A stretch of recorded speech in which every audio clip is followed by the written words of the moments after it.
Welcome to Abrar electrical world YouTube channel. आज का topic है सेट कॉम। और मेरा ख्याल है 10-12 मेरे video lecture flexible AC transmission system यानी फैक डिवाइसेस पे हो चुके हैं।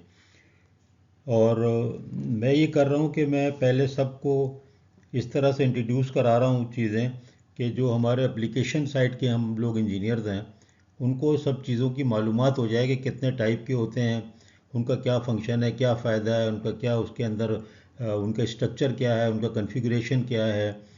तो ये सारी चीज़ें हमें मालूम हो जाएं, कितने टाइप की हैं, नाम उनके किस तरह से हैं, कौन सी चीज़ होती है नहीं होती है। जैसे मैंने बताया थायरिस्टर कंट्रोल्ड कैपेसिटर नहीं होता।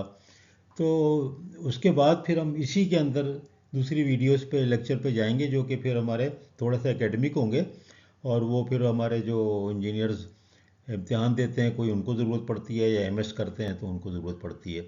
इस तरह से मैंने अपने लेक्चर्स को बांटा हुआ है। कुछ क्लासरूम टाइप अरेंजमेंट है जहाँ मुझे ज़्यादा कुछ फार्मूला वगैरह समझाना होता है जो बिल्कुल एसेंशियल होता है उनके लिए भी जो फील्ड में इंजीनियर हैं। और बेसिकली जो फोकस है इन सारी चीज़ों का वो इलेक्ट्रिकल इंजीनियरिंग का है। हम उसके कन्वर्टर कैसे काम करता है, थायरिस्टर का स्ट्रक्चर क्या है, उससे हमारा कोई ताल्लुक नहीं है। और ना ही मैं उनको डिस्कस करूँगा, क्योंकि किताब से पढ़ के मैं खाली खाली तो नहीं डिस्कस करना चाहता। जो चीज़ें मुझे खुद ही पता है, मेरे एक्सपीरियंस में या तो आई है या मेरा एरिया है पूरा वो एक बहुत अच्छे किस्म से मतलब नॉलेज हो। जैसे केबल पे मैं कर रहा हूँ तो मैंने आपको बताया कि सैकड़ों हज़ार से भी ऊपर केबल टेस्ट किए हैं और ये सारे इक्विपमेंट यूज़ किए हैं। तो इसी तरह ये एक कंपनसेशन का मामला है। अब ये सेट काम पे आगे चलते हैं। सेट काम देखिए, सेट काम जो है स्टैटिक सिंक्रोनस कंडेंसर कह लो या इसको कंपनसेटर कह लो। पहले इसको कंडेंसर कहते थे क्योंकि देखिए इसका फंक्शन जो है ना बिल्कुल ऐसे ही है जैसे कि आपने कोई सिंक्रोनस पहले मशीन लगाते हैं और उससे जो है हम लोग वोल्टेज को कंट्रोल करते हैं। और लीडिंग यानी कि एक्साइटेशन को अगर हाई कर दें, वोल्टेज को बढ़ा दें, तो रिएक्टिव पावर जो है एब्जॉर्ब करने लगता है जनरेटर या सिंक्रोनस मशीन। और अगर हम उसको अंडर एक्साइटेशन करके उसका वोल्टेज कम कर लें तो फिर वो पावर को एब्जॉर्ब करता है और लीडिंग की तरफ चला जाता है। तो देखिए बिल्कुल इसी तरीके से अगर कोई ऐसी चीज़, ये मैं एक बेसिक आपको चीज़ें समझा रहा हूँ कि अगर कोई ऐसी चीज़ बना ली जाए जिसके अंदर के, अच्छा उसके बाद फिर ये हुआ कि इसकी जगह वो एसवीसी स्टैटिक वार कंपनसेटर शंट की बात कर रहा हूँ ना मैं, सीरीज़ में अलग चीज़ें हैं। फिर टीएसआर और ये सब चीज़ें जहाँ पर भी इस तरह की चीज़ें हैं सारी, तो उनके अंदर हमारे को बल्क में बड़े बड़े लार्ज ह्यूज कैपेसिटर और ह्यूज इंडक्टर या कैपेसिटर की ज़रूरत होती है। तो देखिए मेन फ़िलासफ़ी क्या है। अगर कोई ऐसा तरीका हो जाए कि अगर हम सिस्टम के अंदर यानी कि पावर नेटवर्क के अंदर अगर हम कोई ऐसा वोल्टेज इंडक्ट कर सकें जिसका कि हम वोल्टेज का मैग्नीट्यूड और उसका एंगल दोनों चीज़ें कंट्रोल कर दें, तो ये दो चीज़ें तो हैं जो कि पावर को एक्टिव रिएक्टिव बनाती हैं या एक्टिव पावर को फॉलो करती हैं। डेल्टा का जो एंगल होता है उसकी बात होती है। मैंने पहले भी आपको बताया सारे चीज़ की जो हल और जड़ है वो वोल्टेज है। देखें डेल्टा एंगल है वोल्टेज के दरमियान में, तो वो जो साइन डेल्टा होता है वो भी वोल्टेज के दरमियान में। और मैग्नीट्यूड कम और ज़्यादा वो भी वोल्टेज है। ज़्यादा कम से ज़्यादा वोल्टेज जहाँ है उधर से कम वोल्टेज की तरफ जो रिएक्टिव पावर फ्लो होता है। अगर आप सेंडिंग एंड पे वोल्टेज को कम कर दें और ग्रिड पे ज़्यादा हो जाए तो फिर वो उधर से रिएक्टिव पावर आने लगता है, या वो कह लो कि कंपनसेशन रिवर्स हो जाता है।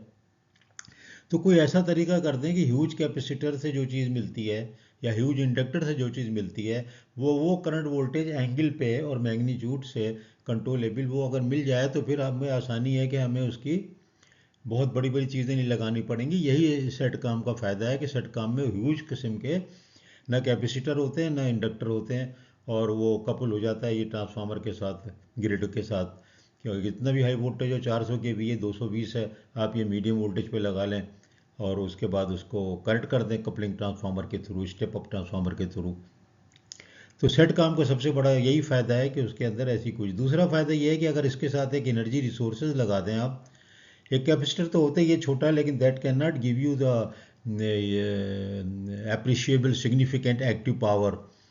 लेकिन अगर आप उसके साथ एनर्जी सोर्स लगा लें, जैसे कि आप मैग्नेटिक सोर्स लगा लें या आप सुपर कैपेसिटर लगा लें, वो मैग्नेटिक सोर्स सुपर कंडक्टर होता है, उस पर अलग भी एक छोटी वीडियो कर देंगे, लेकिन हमें उसकी तफसील में इतना जाने की ज़रूरत नहीं होती।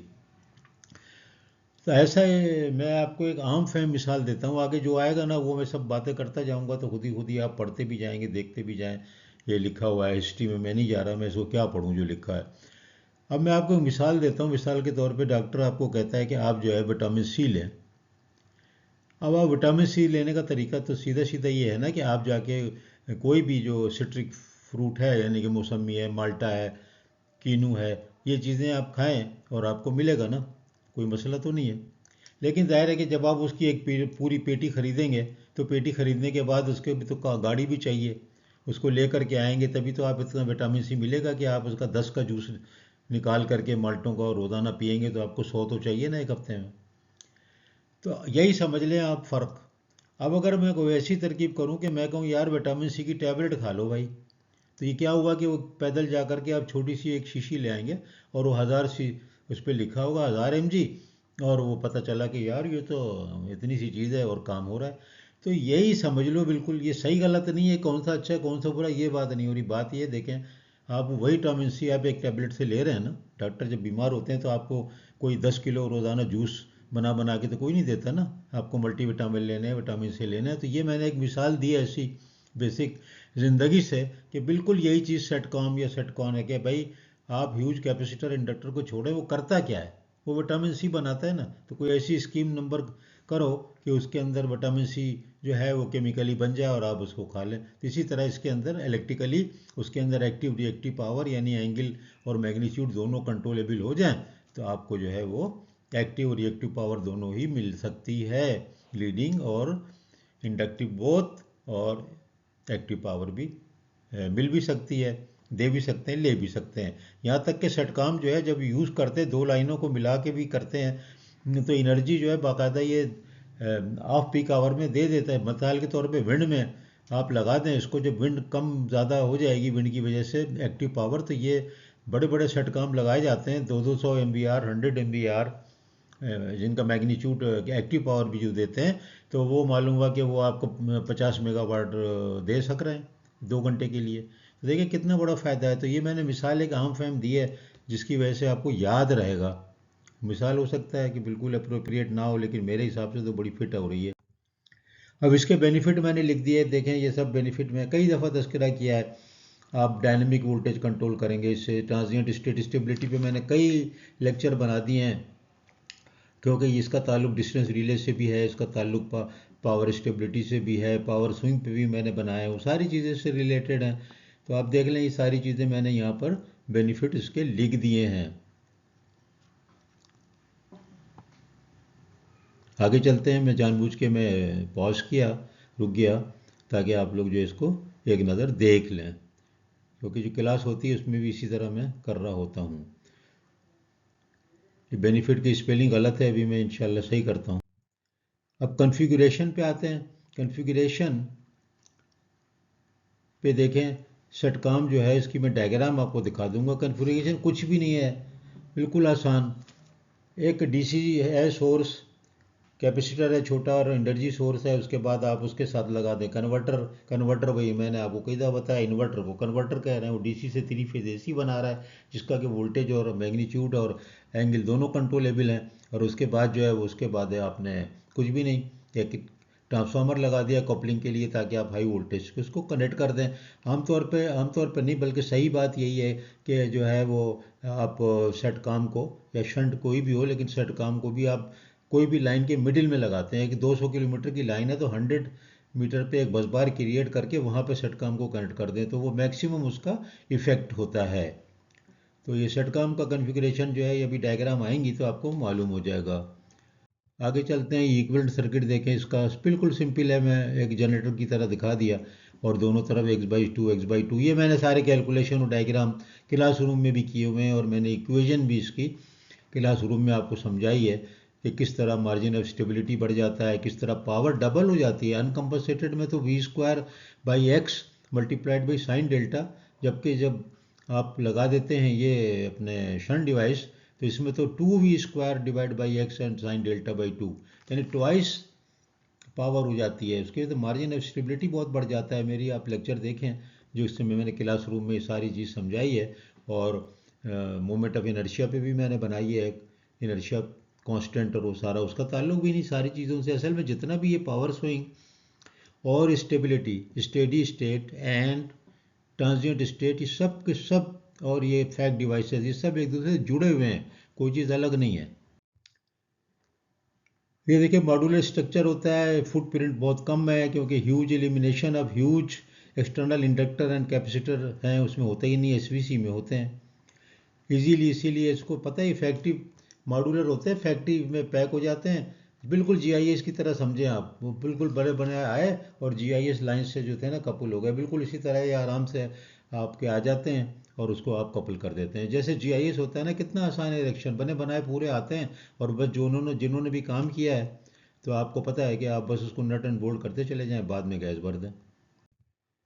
तो ये स्टैटिक और सेटकॉम और एसवीसी का थोड़ा सा एक कंपेरिजन लिख दिया है, जो कि मैं ज़मानी बता चुका हूँ। इसमें बस एक चीज़ नई है कि ये देखें, इसमें लिखा हुआ है कि ये ज़्यादा वोल्टेज वेरिएशन होता है, उस पर भी काम कर लेता है। लेकिन जो वो जो है अपने ये वाले एसवीसी जो है सीवियर अंडर वोल्टेज में काम नहीं करता। तो ये इसका है एक मामला, कोई कोई ख़ास बात नहीं है। आप ज़्यादा याद रख लें असल में कि फास्ट रिस्पांस से 2 साइकिल से भी कम में, 1 से 2 साइकिल।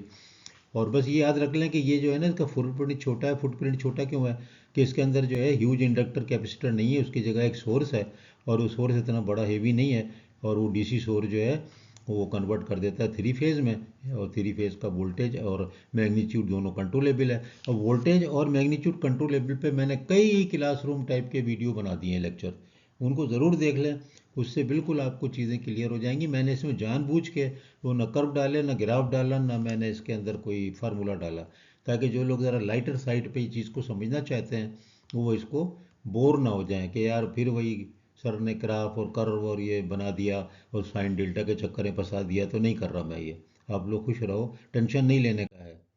अब मैंने कुछ इमेजेस डाल दी है, मैंने मुख्तलिफ साइटों से उठाई है। लेफ्ट पे जो है ये सीमेंस का है, और जो राइट पे है ये जनरल इलेक्ट्रिक का पूरा एक सेटअप है, तो आप देख लें ये।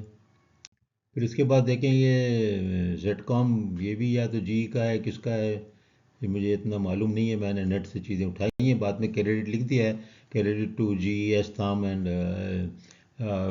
ए बी बी और सीमेंस एंड, फिर रिसर्च गेट पे कुछ पेपर से मैंने सर्किट उठाए हैं। ये देखिए कितने सिंपल है ये सब, ये कन्वर्टर का सिंबल है, कुछ भी नहीं है ये, और ये कपलिंग है, और ये कैपेसिटर एक लगा हुआ है, इसमें विदाउट मैग्नेटिक सोर्स है, इसमें भी विदाउट मैग्नेटिक सोर्स है। तो ये फिर एक्टिव पावर बहुत ज़्यादा नहीं दे सकता, ये रिएक्टिव ही को कंट्रोल करेगा। जब इसके साथ यहाँ पर एक सोर्स लगाएंगे मैग्नेटिक, तो फिर ये मेगावाट्स में आपको एक्टिव पावर भी दे देगा। और ये जीटीओ बेस का मतलब है ग्रिड टर्न ऑन, तो ये ज़रा थोड़ा सा मुख्तलिफ होता है थायरिस्टर से, ये हाई पावर्ड होते हैं बहुत, और इसमें ये होता है कि जब ज़ीरो होता है ना गेट पे करंट, तो ये ऑन ऑफ हो जाते हैं। लेकिन थायरिस्टर में याद रखें, ज़ीरो पे लोग समझते हैं, ज़ीरो पे नहीं होता, ज़ीरो क्रॉसिंग पे होता है। जब वो प्लस से माइनस या माइनस से प्लस जाता है तो वहाँ पर बंद हो जाता है करंट। दोनों में थोड़ा सा फ़र्क है, लेकिन इतने चक्करों में ना जाएं, हम अपने काम से काम रखें बिजली वाले जो हैं। और ये देखें, ये अब यहाँ तो कोई एनर्जी सोर्स लगा है ना, ये जो है आपको अच्छी खासी इसकी कैपेसिटी के हिसाब से एक्टिव पावर भी ले सकता है और अब्जॉर्ब कर सकता है, यानी चार्ज हो जाएगा ये दोबारा से, फिर आपको एनर्जी एक्टिव दे देगा। जब आपके पास ऊपर फालतू हो जाएगी, फुल पे वो टरबाइन चल रही है, गैस टरबाइन, वो सॉरी विंड टरबाइन, तो ये आपको पूरा चार्ज कर देगा। या सोलर है, रात में नहीं है तो रात में, दिन में चार्ज कर देगा, रात में बिजली इस्तेमाल हो जाएगी।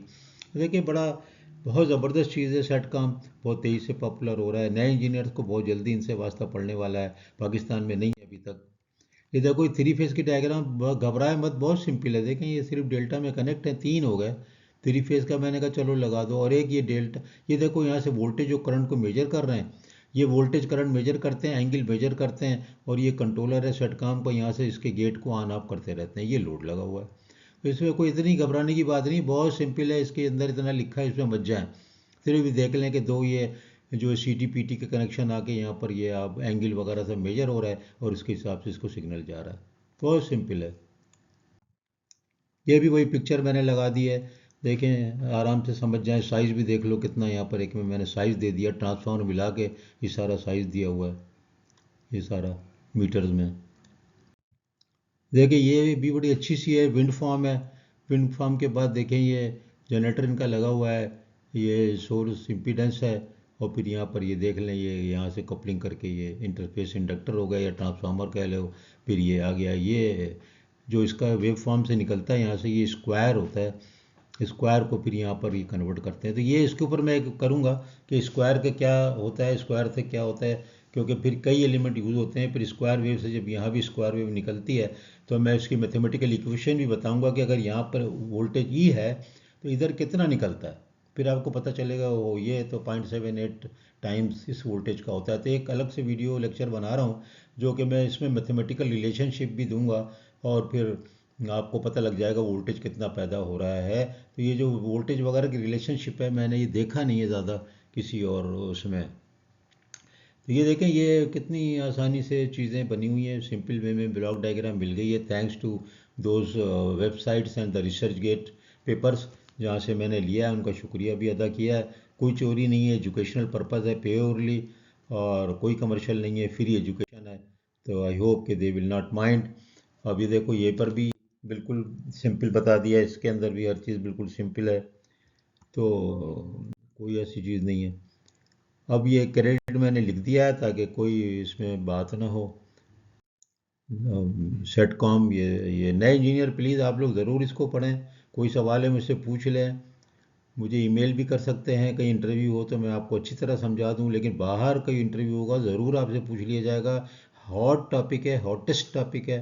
तो प्लीज़ इसको ज़रूर पढ़ें, नए इंजीनियर और जूनियर इंजीनियर जो हैं, जूनियर इंजीनियर्स मिडिल वाले, वो भी ज़रूर पढ़ें, क्योंकि आपको जॉब अभी करनी है 25-30 साल आगे।